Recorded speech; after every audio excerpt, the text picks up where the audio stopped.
સુરતમાં દુષ્કર્મની ઘટના સામે આવી છે, જેમાં 45 વર્ષીય આધેડે પુત્રી સમાન સગીરા પર દુષ્કર્મ આચર્યાનું સામે આવતા ચકચાર મચી ગયો છે। આ કારણે સગીરાએ શાળાએ જવાનું પણ બંધ કરી દીધું હતું। ત્યારે માતાએ આ અંગે પૂછતા સમગ્ર ઘટનાનો ખુલાસો થયો હતો।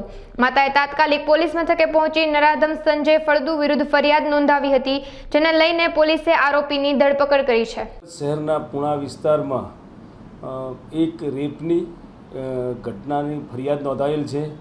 આ ઘટનાની હકીકત જોતાં 2.5 વર્ષ પહેલાં આ કામના ફરિયાદીની દીકરી જે માઇનોર ઉંમરની છે અને શાળામાં અભ્યાસ કરે છે, તેની સાથે એમના પાડોશમાં રહેતા એક પુખ્ત ઉંમરના વ્યક્તિએ અવારનવાર તેની ઉપર મરજી વિરુદ્ધ રેપ કરવા અંગેની ફરિયાદ નોંધાયેલ છે। પોલીસે આ ગુનાની તપાસ હાથ ધરી અને મજકૂર ગુનામાં સંડોવાયેલ આરોપીની ધરપકડ કરેલ છે। આરોપીની ઊંડાણપૂર્વક તપાસ ચાલુ છે। ભોગ બનનાર તેમજ આરોપીની મેડિકલ ચકાસણીની કાર્યવાહી પણ કરવામાં આવેલ છે અને વધુ પુરાવા મેળવી સાયન્ટિફિક ઇન્વેસ્ટિગેશન પુણા પોલીસ સ્ટેશનના ઇન્સ્પેક્ટર શ્રી નાયકે હાથ ધરેલ છે। આરોપીની વધુ પૂછપરછ અને તપાસ માટે રિમાન્ડ પણ મેળવવામાં આવનાર છે।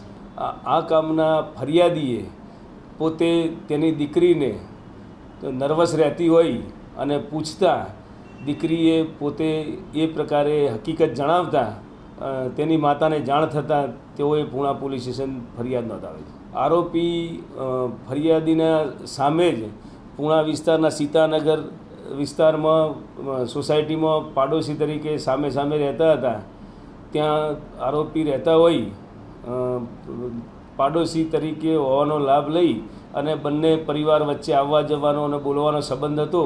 એ દરમિયાનમાં ફરિયાદીની દીકરી એમના ઘરે ભણવા માટે તેમજ રાત્રે રોકાવા માટે ગયેલી, એ દરમિયાન આ ગુનો બનેલાની હકીકત બહાર આવે છે।